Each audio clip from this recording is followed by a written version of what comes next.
آلک و اصحابک یا حبیب اللہ،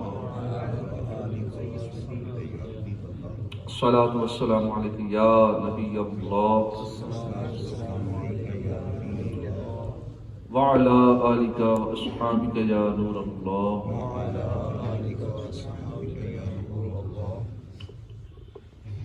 نویت سنت الاعتکاف۔ فرمان آخری نبی صلی اللہ علیہ وآلہ وسلم جو روزانہ 1000 مرتبہ درود پاک پڑھے گا وہ اس وقت تک مرے گا نہیں جب تک جنت میں اپنی جگہ نہ لے لے۔ صلو علی الحبیب صلی اللہ تعالی علی محمد صلی اللہ علیہ وآلہ وسلم۔ وضو کی فضیلت اور وضو کے بعد جو 2 رکعت یا 4 رکعت پڑھی جاتی ہے جس کو تحیۃ الوضو کہتے ہیں، یہ ہم نے سنا تھا کہ جو بندہ وضو کرنے کے بعد 2 رکعت یا 4 رکعت تحیۃ الوضو کی نیت سے پڑھ لے اس کے لیے جنت واجب ہو جاتی ہے، اس کے گناہ بخش دیے جاتے ہیں، پچھلے سارے گناہ معاف کر دیے جاتے ہیں۔ چھوٹا سا عمل ہے، آسان نیکی ہے۔ اس کے بعد ہے تہجد اور رات کی نماز کا ثواب۔ قرآن پاک میں ارشاد ہوتا ہے تتجافى جنوبهم عن المضاجع يدعون ربهم خوفا وطمعا ومما رزقناهم ينفقون۔ ان کی کروٹیں جدا ہوتی ہیں خوابگاہوں سے اور اپنے رب کو پکارتے ہیں، ڈرتے اور امید کرتے اور ہمارے دیے ہوئے میں سے کچھ خیرات کرتے ہیں۔ فلا تعلم نفس ما اخفی لهم من قرة اعین جزاء بما كانوا يعملون۔ تو کسی جی کو نہیں معلوم جو آنکھ کی ٹھنڈک ان کے لیے چھپا رکھی ہے صلہ ان کے کاموں کا۔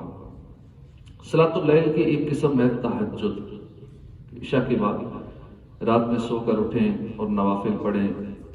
سونے سے قبل جو کچھ پڑھیں وہ تہجد نہیں ہے، سونے کے بعد چاہے 1 منٹ کے لیے سوئے اس کے بعد جو پڑھیں گے وہ تہجد ہے۔ مولا علی مشکل کشا سے روایت ہے کہ سید المرسلین صلی اللہ علیہ وسلم کا فرمان ہے جنت میں ایسے بالا خانے ہیں کہ جن کا اندر کا حصہ باہر سے نظر آتا ہے، باہر کا اندر سے نظر آتا ہے۔ ایک عرابی نے اٹھ کر عرض کیا رسول اللہ یہ کس کے لیے ہیں؟ آپ نے ارشاد فرمایا یہ اس کے لیے ہیں جو نرم گفتگو کرے، کھانا کھلائے، متواتر روزے رکھے اور رات کو اٹھ کر اللہ کی عبادت کرے جب لوگ سوئے ہوئے ہوں۔ رات کو اٹھ کر نماز پڑھے لوگ سوئے ہوئے ہیں۔ سیدنا صلاح بن اشیم رحمۃ اللہ علیہ یہ ساری رات نماز پڑھتے، جب سحری کا وقت ہوتا اللہ کی بارگاہ میں عرض کرتے الہی میرے جیسا آدمی جنت نہیں مانگ سکتا، یا اللہ میرے جیسا بندہ جنت نہیں مانگ سکتا لیکن تو اپنی رحمت سے مجھے جہنم سے بچا لے۔ اللہ کی ان پر رحمتوں کے صدقے ہماری مغفرت، تیرے خوف سے تیرے ڈر سے ہمیشہ میں تھر تھر رہوں کانپتا یا الہی۔ اللہ والے جنت مانگتے ہوئے بھی بڑے ڈرتے تھے، شرماتے تھے کہ میرے اعمال، میرے کرتوت اور میں جنت کا سوال کر رہا ہوں، ساری زندگی نافرمانیوں میں گناہوں میں گزاری اور میں اللہ سے جنت کا سوال کروں۔ جیسے اللہ تو دوزخ سے بچا لے، عذاب سے بچا لے۔ سیدنا ربیع بن خثیم رحمۃ اللہ علیہ کی بیٹی نے آپ سے عرض کی ابا جان کیا وجہ ہے؟ لوگ سو جاتے ہیں آپ نہیں سوتے۔ فرمایا بیٹی تمہارا باپ ناگہانی عذاب سے ڈرتا ہے جو اچانک رات کو آ جائے۔ سیدنا قاسم بن راشد شیبانی رحمۃ اللہ علیہ کہتے ہیں کہ سیدنا زمعہ رحمۃ اللہ علیہ ایک جگہ ٹھہرے ہوئے تھے تو آپ کی زوجہ اور بیٹیاں بھی آپ کے ساتھ تھیں۔ آپ رات کو اٹھے اور دیر تک نماز پڑھتے رہے۔ جب سحری کا وقت ہوا تو بلند آواز سے پکارنے لگے اے رات میں پڑاؤ کرنے والے قافلے کے مسافروں، کیا ساری رات سوتے رہو گے؟ کیا اٹھ کر سفر نہیں کرو گے؟ تو وہ لوگ جلدی سے اٹھ گئے اور کہیں سے رونے کی آواز آنے لگی، کہیں سے دعا مانگنے کی آواز، ایک جانب سے قرآن پڑھنے کی آواز سنائی دی، کہیں سے وضو کر رہے۔ پھر جب صبح ہوئی تو آپ نے بلند آواز سے پکارا۔ لوگ صبح کے وقت چلنے کو اچھا سمجھتے ہیں۔ سیدنا ابو ہریرہ سے روایت ہے کہ مدینی تاجدار صلی اللہ علیہ وسلم کا فرمان ہے کہ اللہ عز و جل نے فرمایا جو میرے کسی ولی سے دشمنی کرے اس کو میں نے اعلان جنگ دے دیا، اور میرا بندہ کسی شے سے اس قدر نزدیکی حاصل نہیں کرتا جتنا کہ فرائض سے اور نوافل کے ذریعے سے ہمیشہ قرب حاصل کرتا رہتا ہے یہاں تک کہ میں اس کو اپنا محبوب بنا لیتا ہوں۔ پھر وہ مجھ سے سوال کرتا ہے تو میں اسے عطا کر دیتا ہوں، اس کا سوال پورا کر دیتا ہوں۔ وہ مجھ سے پناہ مانگے میں پناہ دیتا ہوں۔ تو نوافل کی کتنی برکتیں ہیں، نوافل پڑھنے والے کو اللہ اپنا محبوب بنا لیتا ہے۔ لہٰذا ابھی زندگی میں موقع ہے، کچھ کر لیجیے، ورنہ مرنے کے بعد بندہ ترستا ہے کاش میں صرف 2 رکعت پڑھ لوں، موقع مل جائے مجھے 2 رکعت پڑھنے کا، بلکہ ترستا ہے کاش ایک آدھ بار لا الہ الا اللہ محمد رسول اللہ میں کہہ لوں، ایک بار سبحان اللہ کہہ لوں، ایک بار اللہ اکبر کہہ لوں، مجھے بس دوبارہ ایک موقع دے دیا جائے۔ یہ مرنے والا تمنا کرے گا کاش میں مرنے سے پہلے یہ کر لیتا، کاش ابھی ایک چانس مل جائے میں دوبارہ زندہ ہو جاؤں، ایک بار الحمدللہ کہہ لوں۔ ترستا ہے مگر اب اسے اجازت نہیں ملتی، مرنے کے بعد اجازت نہیں ملے گی۔ ابھی زندگی میں جو چاہے نیکیاں کما لے، بعد میں یہ سارے مواقع ہاتھ سے نکل جائیں گے، جتنے بھی نیکیوں کے چانسز ہیں یہ سارے پیکج ختم ہو جائیں گے، جیسے ہی روح نکلی سارے معاملات کلوز ہو جائیں گے۔ ابھی جتنی چاہے نیکیاں کمائیں، ہر سیکنڈ میں سبحان اللہ الحمدللہ اللہ اکبر لا الہ الا اللہ، نوافل پڑھے، درود پاک پڑھے۔ پیارے آقا صلی اللہ علیہ وسلم نے فرمایا رمضان کے بعد سب سے افضل روزے اللہ کے مہینے محرم کے، اور فرض نماز کے بعد سب سے افضل نماز رات میں پڑھی جانے والی نماز۔ سیدنا ابو ہریرہ رضی اللہ عنہ سے روایت ہے نبی اکرم صلی اللہ علیہ وسلم نے فرمایا جب تم میں سے کوئی شخص سو جاتا ہے تو شیطان اس کے سر کے پیچھے حصے پر 3 گرہ لگا دیتا ہے، وہ ہر گرہ پر کہتا ہے کہ لمبی تان کے سو جا، ابھی رات بہت باقی ہے۔ جب وہ شخص بیدار ہو کر اللہ کا ذکر کرتا ہے تو ایک گرہ کھل جاتی ہے، پھر اگر وہ وضو کرتا ہے دوسری گرہ بھی کھل جاتی ہے، اور اگر وہ نماز پڑھ لیتا ہے تو تیسری گرہ بھی کھل جاتی ہے، اور وہ شخص فریش ہو جاتا ہے، تازہ دموں کا صبح کرتا ہے۔ اگر وہ اس طرح نہیں کرتا کہ وہ صبح نماز نہیں پڑھتا، جب نماز نہیں پڑھے گا وضو نہیں کرے گا، اللہ کا ذکر بھی نہیں کرتا، وضو بھی نہیں کرتا، نماز بھی نہیں پڑھتا، سارا دن اس کا سست گزرتا ہے، تھکا ماندہ گزرتا ہے، بے چینی میں گزرتا ہے۔ ایک روایت میں یہ بھی ہے تو وہ تازہ دم ہو کر صبح کرتا ہے اور خیر کو پا لیتا ہے، بصورت دیگر تھکا ماندہ صبح کرتا ہے، خیر کو نہیں پاتا۔ جبکہ ایک روایت میں ہے لہذا شیطان کی گانٹوں کو کھول لیا کرو اگرچہ 2 رکعتوں کے ذریعے ہی صحیح۔ پیارے آقا صلی اللہ علیہ وسلم کو فرماتے ہوئے سنا کہ میری امت میں سے جو شخص رات کو بیدار ہو کر اپنے نفس کو طہارت کی طرف مائل کرتا ہے، حالانکہ شیطان اس پر گرہ لگا چکا ہوتا ہے، تو جب وہ اپنے ہاتھ دھوتا ہے ایک گرہ کھل جاتی ہے، جب چہرہ دھوتا ہے دوسری گرہ کھل جاتی ہے، جب سر کا مسح کرتا ہے تیسری گرہ کھل جاتی ہے، جب وہ اپنے پاؤں دھوتا ہے چوتھی گرہ کھل جاتی ہے۔ اللہ عز و جل حجاب کے پیچھے موجود فرشتوں سے فرماتا ہے کہ میرے اس بندے کو دیکھو جو اپنے نفس کو مجھ سے سوال کرنے پر مائل کرتا ہے، یہ بندہ مجھ سے جو کچھ مانگے گا میں اسے عطا کروں گا۔ حدیث پاک میں سرکار صلی اللہ علیہ وسلم کو فرماتے ہوئے سنا کہ بے شک رات میں ایک ایسی ساعت ہے کہ اس گھڑی میں مسلمان بندہ جب اللہ سے دنیا اور آخرت کی کوئی بھلائی طلب کرتا ہے اللہ عز و جل اسے وہ بھلائی ضرور عطا فرماتا ہے، اور یہ ساعت ہر رات میں ہوتی ہے۔ سیدنا عبداللہ بن سلام رضی اللہ عنہ فرماتے ہیں جب حضور پاک صلی اللہ علیہ وسلم مدینہ منورہ تشریف لائے تو لوگ جوک در جوک آپ کی خدمت میں حاضر ہونے لگے، میں بھی شامل تھا ان لوگوں میں۔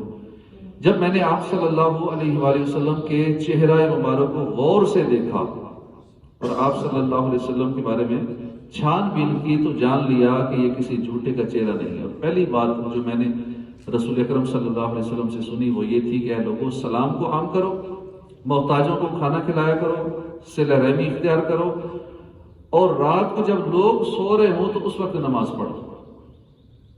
اس کے بدلے میں کیا ہوگا؟ تم سلامتی کے ساتھ جنت میں داخل ہو جاؤ گے۔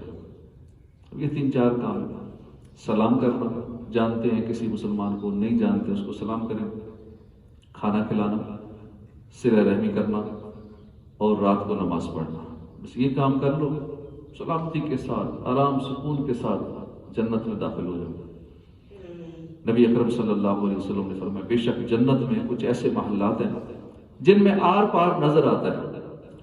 اللہ عز و جل نے وہ محلات ان لوگوں کے لیے تیار کی ہیں جو محتاجوں کو کھانا کھلاتے ہیں، سلام کو عام کرتے ہیں، اور رات کو جب لوگ سو رہے ہوں تو وہ نماز پڑھتے ہیں۔ حضرت عبداللہ بن ابو قیس رضی اللہ عنہ فرماتے ہیں، مجھ سے ام المؤمنین حضرت سیدتنا عائشہ صدیقہ رضی اللہ عنہا نے فرمایا، رات کی نماز یعنی تہجد کو ترک نہ کیا کرو، کیونکہ حضور پاک صاحب الاولاق صلی اللہ علیہ وسلم اسے ترک نہ فرمایا کرتے تھے، اور جب آپ بیمار ہوتے یا تھکے ہوئے ہوتے تو اسے بیٹھ کر ادا فرما لیا کرتے۔